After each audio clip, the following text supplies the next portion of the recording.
Hi കൂട്ടുകാരെ, ഇന്ന് പച്ചമുളക് വിളവെടുപ്പുമായി ബന്ധപ്പെട്ട ഒരു വീഡിയോ ആണ്. ഇത് കൃഷിഭവനിൽ നിന്നും റെഡ് ചില്ലി എന്ന് പറഞ്ഞു കിട്ടിയ കുറച്ച് പച്ചമുളക് തൈയാണ്. ഇത് കുമ്മായം ഒന്നും ഇട്ട് ട്രീറ്റ് ചെയ്ത് അല്ല മുളക് തൈ നട്ടത്. ഇത് കുറച്ചധികം തൈകൾ ഉണ്ടായിരുന്നു. അതുകൊണ്ട് തന്നെ മണ്ണിൽ ഒരു കുഴിയെടുത്ത് അടിവളം നൽകിയാണ് മുളക് നട്ടത്. പിന്നീട് അധികം വളപ്രയോഗമൊന്നും നടത്തിയിട്ടില്ല. എന്നാലും നമുക്ക് വീട്ടിൽ ആവശ്യത്തിന് 2-3 മുളക് ദിവസവും പറിച്ചെടുക്കാനുണ്ടാകാറുണ്ട്. നമ്മൾ കൃഷി ചെയ്ത് കിട്ടുന്ന എന്ത് സാധനം ആയാലും അതിൻ്റെ രുചി ഒന്ന് വേറെ തന്നെയാണ്.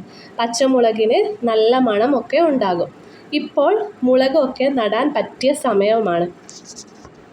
ഈ വീഡിയോ കാണുന്ന ഓരോ ആളുകളും ഇപ്പോൾ തന്നെ 2-3 മുളകൊക്കെ നമ്മുടെ അടുക്കളത്തോട്ടത്തിൽ വെച്ച് പിടിപ്പിക്കുക. നല്ലൊരു വീഡിയോയുമായി കാണുന്നത് വരെ ബായ്.